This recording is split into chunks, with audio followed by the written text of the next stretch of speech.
broadcast network, AfterBuzz TV. Over 20 million weekly downloads in over 150 countries, and your #1 source for after-show entertainment.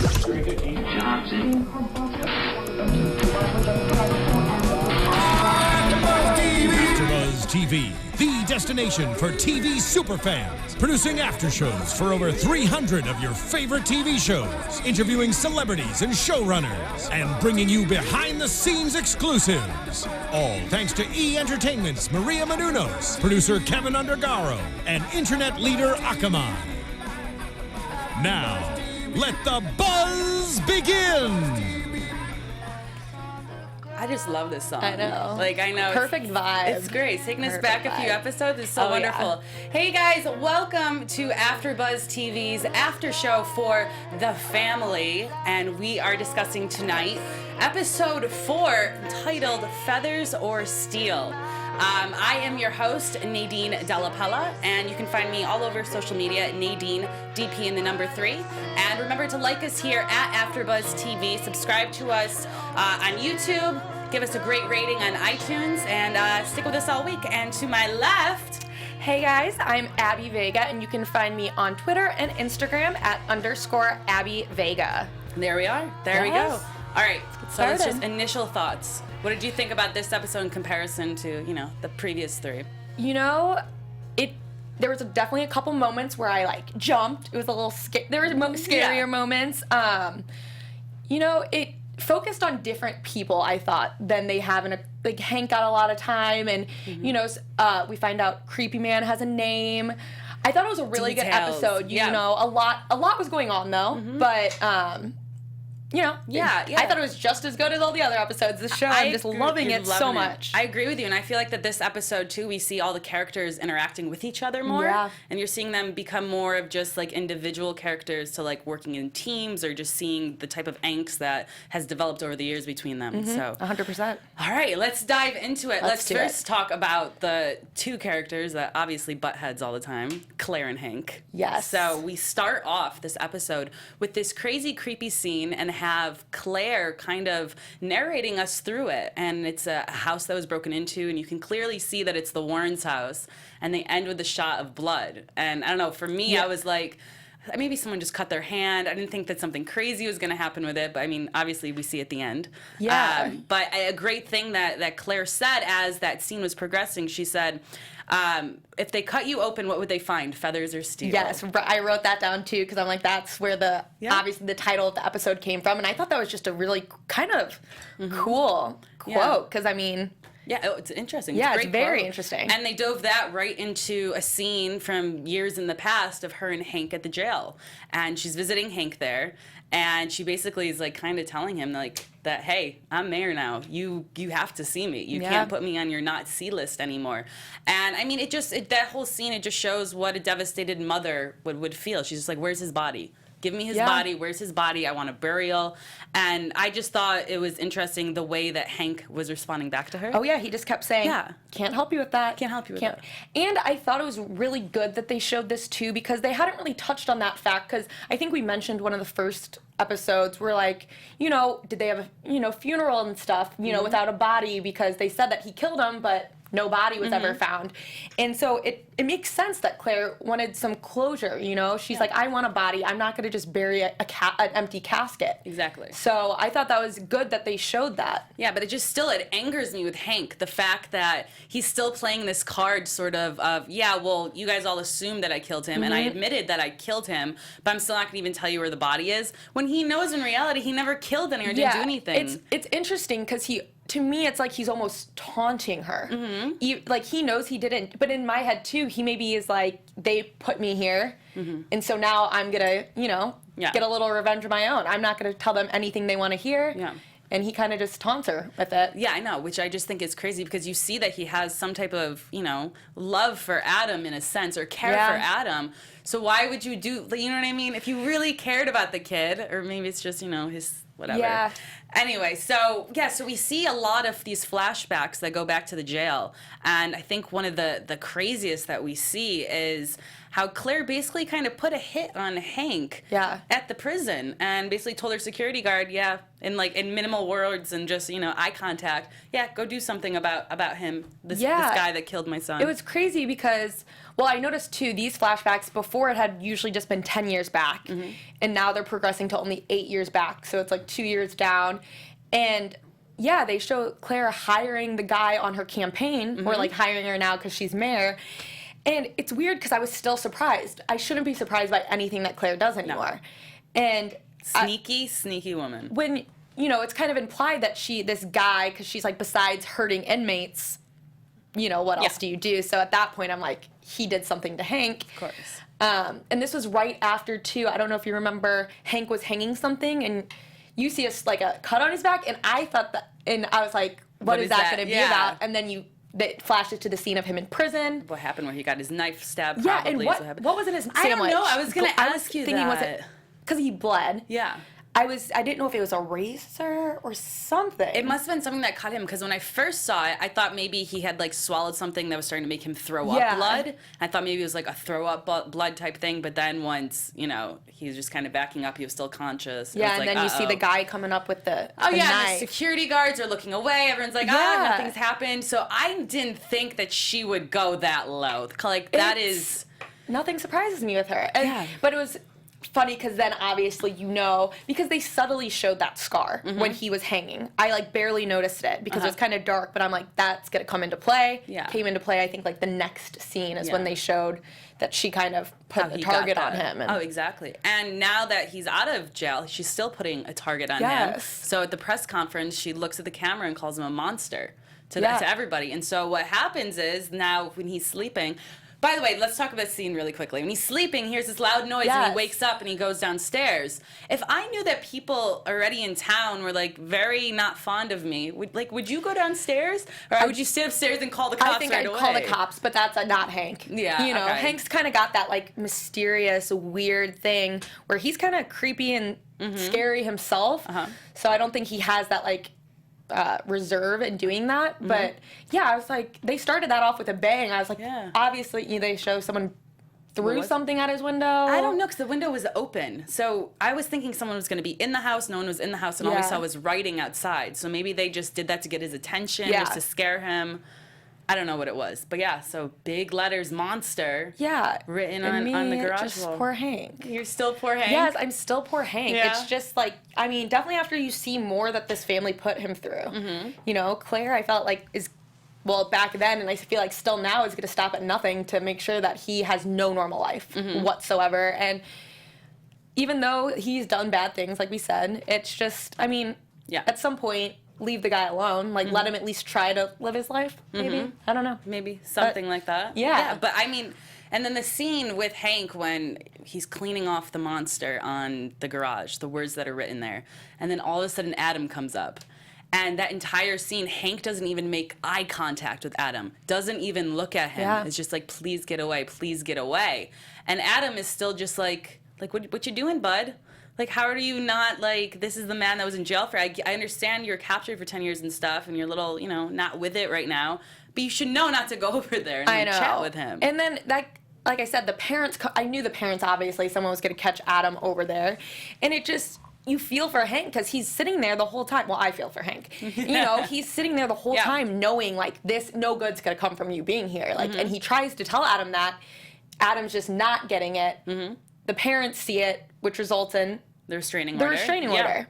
Yeah, which I think that's kind of valid. Yeah, I understand as that. a parent looking down and seeing that scene in your mind, you're like, uh-oh, he brought my son over here. It's kind of old memories sparking again. But it's also hard, a restraining order from your neighbor that's 100, he's 100, he's well, don't go past the tree. And what are those limits? With that, too, with, understanding for a parent, at the same time, John knew the whole time that it wasn't Hank. So I guess it's one of those things where just maybe like, John set him up. Yeah, So, John wanted it to be him, but he never got the admission. But I don't know if I believe that John completely thought he was innocent. I think that John thought he did it, but they just needed that proof. Yeah, and so that's true. Him and Willow were the little team that got that done. Yeah, and Claire definitely was, I feel like, the motivator of the restraining order. Oh, yeah. Oh, of course that's Claire. That's Claire, Claire's for sure. just, you know, she's a little weasel with that. Yeah, but she is. To end this whole Hank topic, are the final scene of the episode. Absolutely crazy. That, we see Hank just, you know, standing there looking inside. What I noticed. The Warrens' house, yeah. What was, to me, a very big, like, symbol and kind of was when he took a step past the tree. Because that was one thing they said. He's like, these are my neighbors. And the guy said, just don't go past the tree. Mm-hmm. And it was another quiet moment between Hank and John. Mm-hmm. But he takes that one step, and you know something's gonna happen. And he even breathes. You see him, like, take that. He goes, like, take this, like, I'm liberated right now. Exactly. I'm doing something a little wild, et cetera, et cetera. And with that, too, is this happens after Hank met with an attorney to try to sue the Warrens and was pretty much turned down. Mm-hmm. So I think now, too, him doing that step is even bigger. Yeah. Because it's like he knows now the law's not going to help him take these people down. So to me, it was Hank being like, I'm going to have to take these matters into my own hands to get justice, because that's what he wants. He's getting that revenge that you were talking about before. So I think this was an episode of Hank's revenge. And that's why I was very kind of shocked at the end to see that blood trail actually led to Hank being there on the floor. I was shocked. And they had my mind was blown. Yes, and they had the Adam Warren bat. The AW bat laying there, I am... Very symbolic. I don't know what happened. Yeah. I have no idea, because they show Hank and John having eye contact. Mm-hmm. The only thing I can imagine is, because is it the Warrens' house? No, it's Hank's house. Okay. So in the beginning, it clearly looked like it was the Warrens' house, and then all of a sudden, that's what it confused us, because that's why I assumed it was John at the end that was lying there on the floor. But no, it's actually Hank there. So, I mean, we can get into, like, prediction. I mean, it's not really a prediction, but to think about what happened. I mean, if I'm John and I'm laying there and I kind of hear noise outside and I look outside my window and Hank is just, you know, laser-eyed focused on my house, I'm sure a lot of rage came into him, and that bat he was using with Adam earlier just set him off. But I think that's what they want you to think. So that's what makes me think it's got to be something else. Yeah. But then at the same time, you never know. Maybe they do decide to do one thing that's very predictable, but with this show, I'm thinking not. They're like, no, it can't be that easy. I don't know. And Hank's not dead, because you see him in the previews for next episode. Yeah. So that, I mean, we're gonna catch who did this, obviously, unless he completely doesn't remember. But I think they want you to believe it's John. But in my head, something's telling me that it wasn't. It wasn't John. Yeah, something's telling me it's not. Oh, wow. That's an interesting thought on it. But yeah, I'm thinking it's not John, because I think that's just way too easy. Maybe it's Adam. We can get into predictions about this. We'll do this later. Yeah, we'll talk about this later. But speaking of Adam, we can talk a little bit about, you know, Adam's role this episode, which was obviously still on the creepy side. Yes, always creepy. You know, I mean, it's good to, you know, keep up with how you are, your character. You're creep, man. So, but we finally see, we saw in previews last week, we finally see that moment when he looks at the iPad and they're like, is this the guy that captured you? And when he does, he drops the iPad and he has that kind of that anxiety attack. Yeah. It was a real genuine moment there. In the previews, I didn't find it to be so real. I thought he was faking it. But in that scene, in that moment, I felt that was real. And I was like, well, once again, is it him or is it not him? And Danny's sitting there on the top of the stairs watching down, looking down, and he even felt that it was kind of a genuine thing. Yeah, I mean, I don't even know anymore. I go back and forth. Like, I'm still pretty set that it's not him, because I'm like, where are they going to go with the show? I mean, who knows? But it was a very genuine moment. You know, he had that freak out, but it was just weird still to me. I don't know. And also with Adam in this episode with Hank, I find him to be the least creepy when he's around Hank. Yeah. He seemed very comfortable just, like, going up to him and normal in a sense, Yeah, normal. I don't know if it's because Hank and him are kind of similar personalities or something. But yeah, for the most part, Adam still just creeps me out, and I don't think it's him. Or there's just something more to it. Maybe it is him, but maybe there's more to the story. Yeah. Well, what I think what happened with Hank was that we actually heard him speak. We didn't really hear Adam talk that much. And so we heard like a line or two from Adam. I think that's what made him more humanized and not as, you know, stoic or creepy. Because whenever he's with his actual family, I feel like they're just all on him, kind of, and he's just, you know, just sitting there taking and soaking it all in. So maybe that was the reason why, you know, the Hank thing felt more like a friendship. But so let's discuss the house code scene with John. Yeah. So Adam is like, "Hey Dad, how does this house code work?" basically. And he's like, no, Adam, don't worry about it. I'm going to protect you. He's like, yeah, but he's very adamant about getting what that passcode is for the house, which is very creepy. Very creepy to me. And he finds out it's actually his birthday, or the actual numbers for that. And as soon as he finds that out, he runs up to his room, writes it down on a piece of paper, and then tucks it away with that key.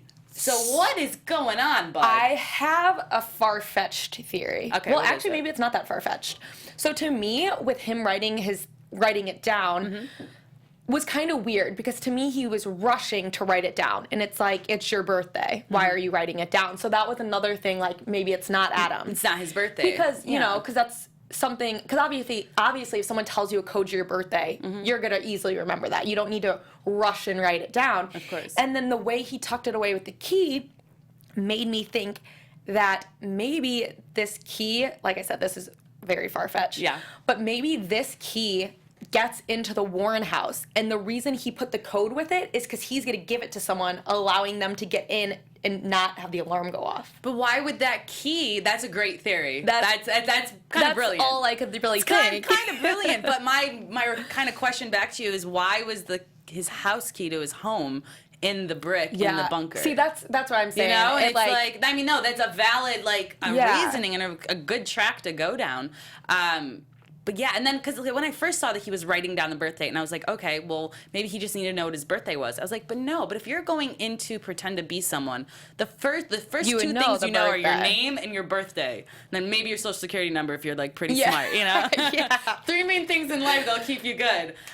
So then, so it's definitely to give to someone. Yeah. 1000%. Because another thing, like with what I said, that wouldn't make sense, because if he knew the house key was down there, he could have just gotten the code and not had to go get the key. Yeah. So, I mean, maybe the key's going somewhere else. I don't know. It's so weird, and I'm really curious to when they're going to bring more light to the key, because the last couple episodes, they've shown it briefly, but obviously Adam doesn't talk, he doesn't interact with someone, so it's more of them just showing that it's still there, and then now this code's involved with it. Who knows? Because I don't think he didn't just happen to just wrap it around the key. He put it with the key for a reason. Yeah. So I'm really, really curious. And hid it under something. Yes. And speaking of him hiding stuff, I thought when Bridie entered his bedroom, I thought that's what she was going to discover. Same. And it was going to be this whole, yes, finally we know what the key is there for.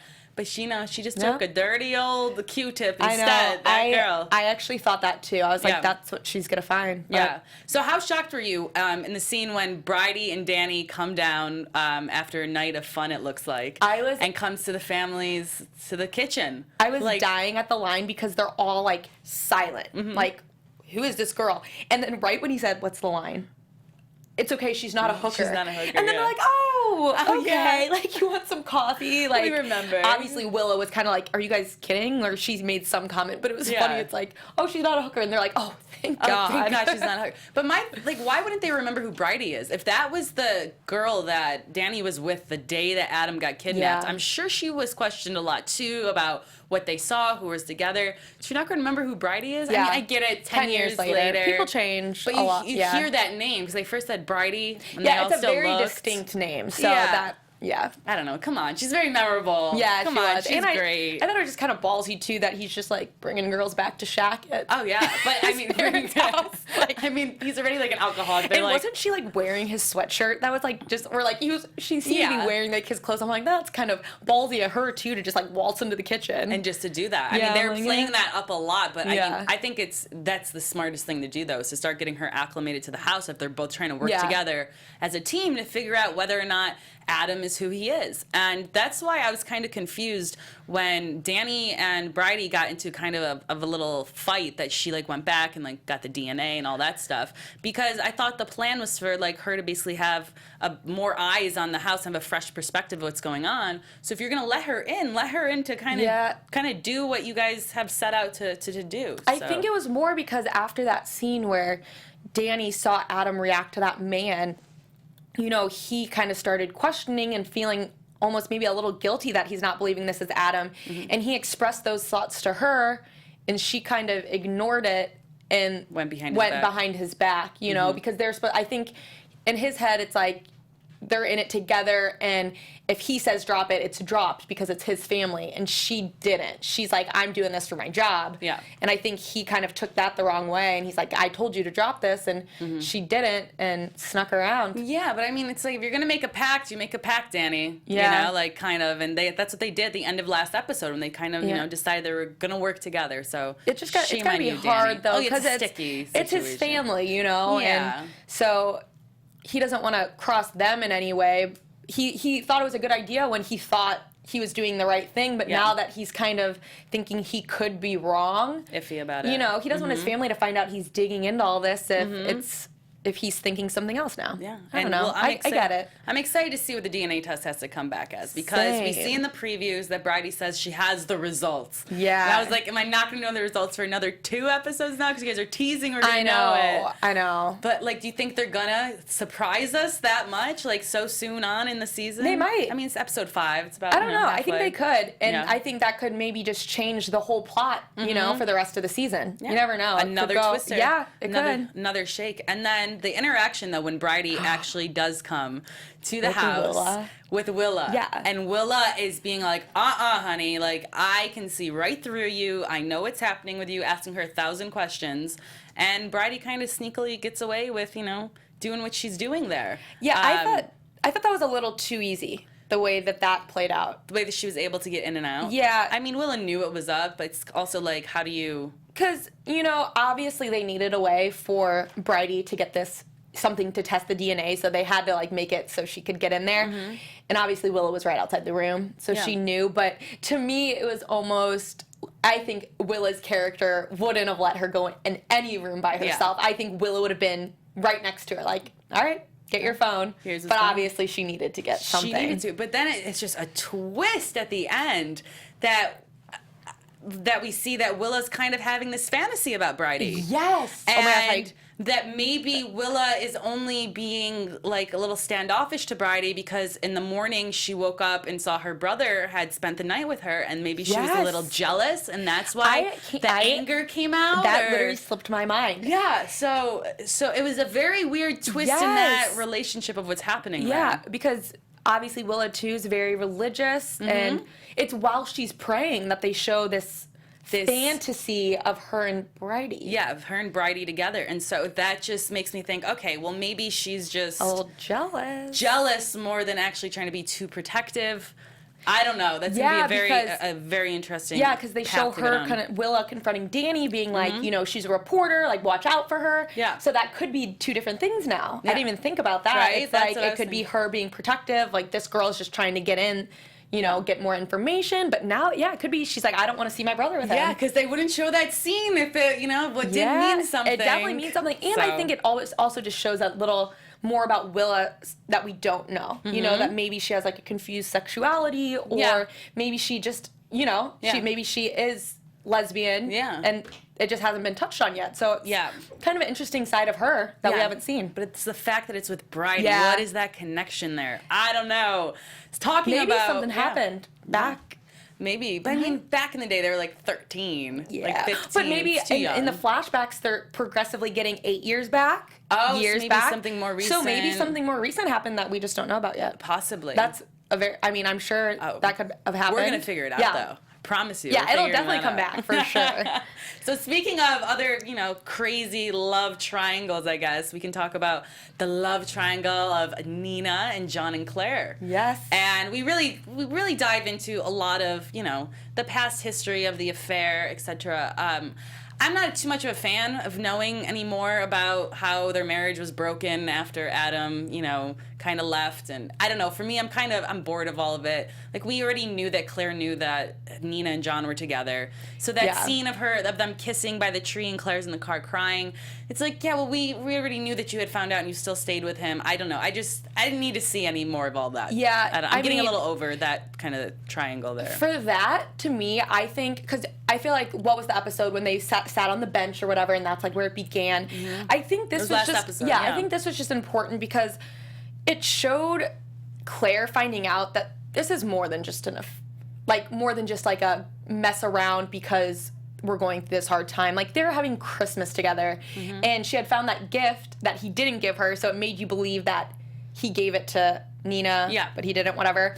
But I think, I don't think it probably needs to go much more into, like, Nina and John's past growing relationship, but I thought it was interesting to see it because, like I said, Christmas, like, and it showed Claire having kind of big emotions about it, because now I feel like she's so cold about the situation, but it showed that back then, they were going through a hard time, and when she saw that, she kind of broke down. I thought it showed a different level to Claire, but like, I don't think I need to see any more on it. Like, we know what happened, but I thought it was important to show that side of Claire, as well as her finding out that it was more than just some random girl he was messing around with that was going to end. Well, that showed a relationship. Well, then maybe that's why in present day, when she sees after Nina is like about to go to a press conference to give like the applause for killing that guy, she basically tells her that she's just one out of many and to stop sleeping with her husband. But it took her 8 years to say that. So does she really care, or is it just because she's running for governor now that she wants to make sure that he's all tied up and he's not has any loose ends that could cost them anything?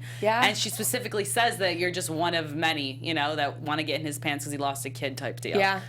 So it's interesting you made that comment, and then she also, kind of tied that in to what you're thinking there. So, I don't know. We'll see what happens, but I also thought that when they showed that preview, I thought it was like, I didn't realize it was going to be a present day thing where she's like, I know you're sleeping with my husband. I thought it was going to be a past thing for some reason, but I was wrong. But that's why I was like, so it took you 8 years to confront say her. something, and it happens to be right before a press conference where you're going to be fake anyway. So it's like, all right, well, honey, you're doing that because of governor, whatever. Claire will be Claire. But talking with Nina this episode, got a little crazy. It did. Got a little crazy with her gun action there. And I just love how they made a point to show how she's always eating those bars. Because it just shows like how like great of like a worker and a hard worker she is, and she's so dedicated to the case and the job, and just touching upon the fact that she's just chewing these bars all the time. I just loved it. I was like, typical working hard lady, 2016, you gotta do that. Oh yeah, for sure. Understandable. But Nina obviously spots the van that they think this newest abductor, they think it's the old abductor, but they think that this is where the newest abductee is with the creepy man, finds that van and goes into the motel and shoots the wrong guy. Craziness. And it was weird to me before they even showed like the after fact that she just saw his gun on the table, so she knew he wasn't armed. It was very weird to me. I think I wrote WTF. She did that. When in doubt. Why'd she do that?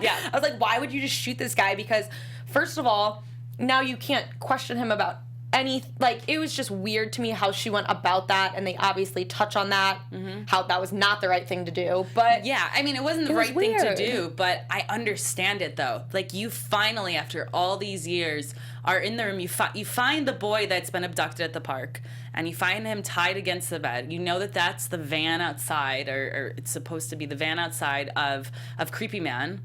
And you see a gun on the table, and he's inside, and this is your only moment for the past 10 years you've ever been with this guy, and you are kind of alone with him, and all the hell that he's put the Warrens through and her through, and I could see in that moment I couldn't personally, but I could see how emotions could get in the way and cloud your judgment of what you really do with that. But luckily they were her and the FBI agent. Clements. Is that it now? Clements. Yes. Okay. I forget his first name, he's but not Clements. FBI agent anymore. No. All right, Dr. Clements. And I kind of like too how you see them, they seem to be getting closer to me. They bonded. Bonding, even on just the way taking this lead to find the van, they just seem to be bonding, and I'm kind of curious to where that relationship will go. I wonder any romantic. I don't think so. You don't think? Because he had mentioned about his husband. He did. In the car ride. Do you think you missed that part? I missed that part. Yeah, you missed that part. Scratch when they're that. talking about honey and enzymes and the bars. Okay, then never mind. Yeah, so I think a great friendship may come of it, but who knows? That's Maybe so romance. funny. I did not. That just went right up. There's so much happening. You don't need to care about the romance anymore. Okay. No romance there. No romance there. Yeah, That's no romance. hilarious. But they. I mean, they're bonded for a long time now. They both covered up kind of a murder in a sense. But they show the sheriff knows. Oh yeah, I mean everyone. Chief, sheriff, whatever. They know. Probably chief. Probably chief. Yeah. Sheriff, chief, like a small then, town. I feel like. Then sheriff. Yeah. Detectives in between there somewhere. Uh-oh. Yeah, it's all right. A little spillsy. What was I going to say? Yeah, but so now they're really intertwined together, and I love seeing them working as a team because in the beginning, he brought her along, but this episode she was the one driving and she was the one in charge, and I feel like in the past episodes it's kind of been him taking the reins. Mm-hmm. So just add a girl, Nina. Yeah, Nina that for was that. good. And happy that she was able to get her badge back. Yes. And all that. Yay, Nina. So yeah. So now I think we should talk about Mr. Creepy Man, whose real name is Doug. So let's touch on Doug a little, because now we're starting to get a lot of kind of backstory and what's going on with him. Because last episode, we had that creepy scene where he came into the kitchen and his wife, who we find out to be his pregnant wife, was like chopping up stuff. Yeah. He's just standing there and we find out, oh, he has a family. And this time we find out that his wife isn't all there, She kind of trusts him a little bit too much than we would like as viewers for her to trust him. But yeah, so we just see. Do you still believe that he is the man that's abducting them, or do we think that we're being led? Because I'm feeling now that maybe we're kind of being told that this is him, but maybe it's not actually him. I think I said this last time. I don't think he's the one who had Adam. Obviously, he's not the one who kidnapped the other kid. It ended up being the kid's mom's ex-boyfriend that Nina shot. Yeah. But, I mean, there's obviously he's involved some way, but I think, like I said, too obvious. Mm-hmm. They're making it they want you to believe it's him because when Adam sees the picture and stuff, so that's what kind of throws me off. Like, Adam saw him in the picture and that's how he had the reaction, but at the same time, it just something's off. Something doesn't add up, and I think we want to believe that in that shed, that where those stairs go down to, that there's another little boy down there, there's something happening there. But maybe it's not at all, and maybe that's where this whole conspiracy with Claire, and maybe it's his whole operations happening down there. Yeah. I don't know what's happening with him, but his wife is just so gullible. Like, come on, honey. Like, when your husband's acting off the rocker. And it's crazy how they set everything up, like when he leaves, and then that's right when Nina and them see the van, and then I knew it wasn't going to be him in the hotel. Uh-huh. I was like, I thought so. I was thought really it was gonna excited. Be him? I was like, see, come on, I'm like, they're not going to catch him, and then of course because why was he in the picture with the van? Yeah. That's what's kind of throwing me off. They have him with the van that was at the hotel. Yeah. So I don't know if it was just a coincidence. He was walking by this van. Yeah. That happened to be the you think that was boyfriend weird? of the other guy. Yeah, didn't you think that was weird how they had him in the picture with the van of whoever kidnapped the other little boy? He may have been there at that motel. No one's saying he wasn't at the motel. He just wasn't in the room with that. Maybe it was like a pure coincidence that he was there. Maybe he was mentoring this guy on how to abduct kids, or as messed up as that is, he could have still been there. And something else with Doug, I don't know why I'm saying quotes because that's his actual name, but to me he's still creepy guy. Creepy man. But what was weird to me was, I don't quite remember, but when they went to show him the picture, Adam the picture of him, was Detective Clements with her? Yes, they were both there. Okay, because what I'm confused on is how when they came back to tell him, it wasn't him, this guy was in jail, all this stuff. Detective Clements was talking about a completely different guy, and they didn't establish to the family that the guy in the picture wasn't the same guy. Did that make any sense? No, kind of. They didn't establish what? What didn't they establish? So Detective Clements shows up to tell the family, we found this guy at the motel, we found the kid, but there's no way it's the guy who kidnapped Adam because he was in prison for different things. But they never said, but it's not the guy in the picture.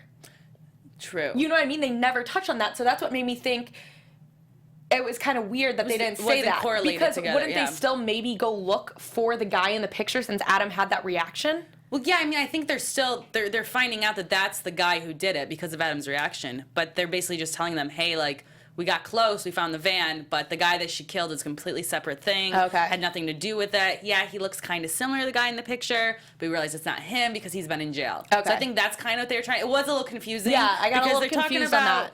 about different, you know, abductors, and I think that's why I just, Yeah. lines that and was, words. It got a little confusing Got for a me little- for a second, but... A little blurry there. Yeah. But I mean, as much as I don't like talking about Doug or seeing Doug, it's kind of interesting to see the mind inside someone like this. You know what I mean? Like the craziness that you can kind of portray a normal life in a sense, and it scares me. No, it scares it's the so, bejesus out of me. It is so scary You know, it because just can you just know be his happening. wife. I mean, obviously she's a little like like a little gullible. yeah, but, she's in love with him. You know, like the fact that your husband could be doing, or husband boyfriend, they've never even really clarified that, have they? I don't Either know. way, they're having Yeah. a baby together. Yeah. They live together. That they can have this completely separate life. And obviously he's doing something, whether it's regarding kidnapping kids or whatever, he's doing something he doesn't want her to know about. Yeah. Because he straight up goes, don't go in the shed. Most wives would be like, oh, I'm going in the shed. Well, Like, she did though. She does end Yes. up going, but how did he it took her creepily a already while, have though. that set up? Yeah. You That's know? what I'm saying. He's definitely going out of his way to hide this from her. Mm-hmm.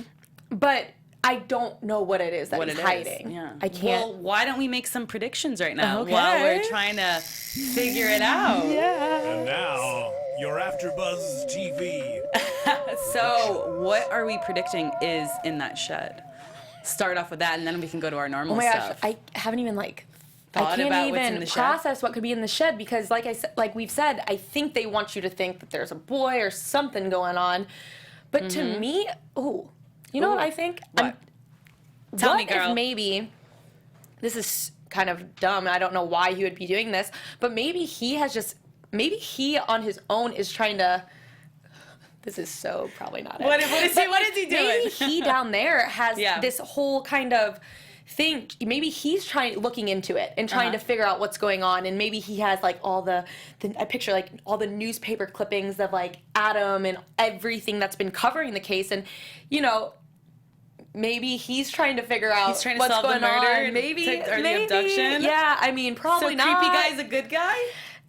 Because I just, like I said, He's a they're making him vigilante. seem like he's Yeah. so bad and Yeah. creepy. That leads me to think the opposite. But maybe he is just bad and creepy. But maybe down there he's got his own little project going on. Yeah. That has nothing to do with kidnapping, but something to do with the whole, maybe with Claire running Yeah. and I don't know. Well, that's what I was going to say is I think that there's some type of tie with her and him together that we haven't seen Yeah. yet. And I need to go back and look at her reaction to that photo of the van and to see if she has any reaction of, oh my gosh, yeah. like I recognize him or not. Because that'd be I'm gonna go back and I'm going to watch it again. Because if there's some type of connection or emotional, because I feel like this series, they talk with their expressions in their faces a lot, Yeah, and you they can do. understand a lot from that. So I want to see if there's a correlation because maybe down in his little bunker area, he has stuff that's just helping Claire out and helping Yeah. her win the governancy. Well, because with my prediction, I think last week I was saying that, you know, I think that he's involved, but I think he's helping Claire. I think he's helping Claire. Like, I think she's kind of maybe keeping him on the loop on stuff that's going on, so he was able to get rid of the car and stuff. That was my prediction from last week, and I'm thinking maybe that could still be part of it, that they have this whole secret operation going, and he's kind of the one that's just harboring all the evidence, you know, and keeping her area clean. Oh my gosh, it's too much. My mind It just could like be. it's It could crazy. be. I mean, because as you talk, my mind is going like, well, what about this? This is this now. So many different options. So many things that can happen. And then I don't know. I think that John isn't gonna actually go to jail for the assault. I don't think he did the assault. There's footage in the previews of him getting his mugshot, et cetera, with that. I've been saying that word a lot today. I really need to stop with it. I don't know why I'm doing that. Yeah, you're like, I noticed you have been. It's No, really I actually annoying. did it. It's just funny. Because I probably say words over and over again and don't even realize it. But no, yeah, I feel like he's not. I feel like Nina's going to try to get him out. She may fail. He's going to be stuck for a little, but he's not going to go to jail for it. Yeah. And then I think Hank is going to wake up and have a whole lot of revenge. Yeah. about what happened with the Warren family. I mean, I think Hank's definitely, he was kind of a bigger part in this than he has been. I think definitely after seeing his talk with the lawyer, and he's like, what do you want? And he's like, I want justice. So I think that was kind of a key conversation. You know, Hank wants revenge. Yeah. He does. Like, we always assumed, but he straight up said, I want justice. And I think that's just the beginning of him starting to get Hank's it. domination on the Warren family. I'm kind of. You're excited for there was it. a comment on our AfterBuzz last weekend. Someone was like, you know, I honestly wouldn't mind if Hank does something to one of the family members, and I'm like, you know. Yeah, you're gonna go that far to the. I mean, Willa. Okay, whatever. I mean, I don't want anything to happen to the family. Yeah. But you know, it's Hank.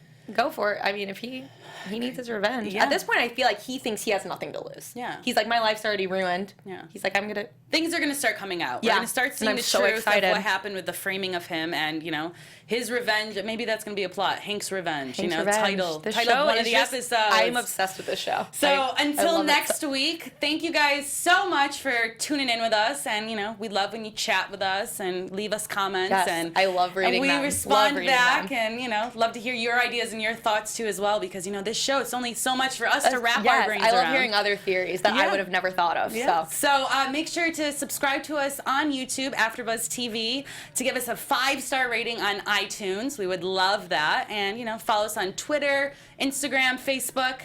Love to hear your thoughts about things. I am your host, Nadine Della Pelle, and you can find me on social media everywhere at Nadine DP and the number 3. And I'm Abby Vega. You can find me on Instagram, Twitter, and now Periscope at _Abby Vega. I love it. Yes. Periscope shout out. Yes. Thanks, guys. We'll see you next week. From executive producers Maria Menounos, Kevin Undergaro, Phil Svitek, and the entire AfterBuzz TV staff, we would like to thank you for listening to the AfterBuzz TV network. To watch or listen to other after shows and post comments or questions, be sure to visit AfterBuzzTV.com. I'm Sir Richard Wentworth, and this has been a presentation of AfterBuzz TV. Buzz you later. The views expressed herein are those of the hosts only and do not necessarily reflect the views of AfterBuzz TV or its owners or principals.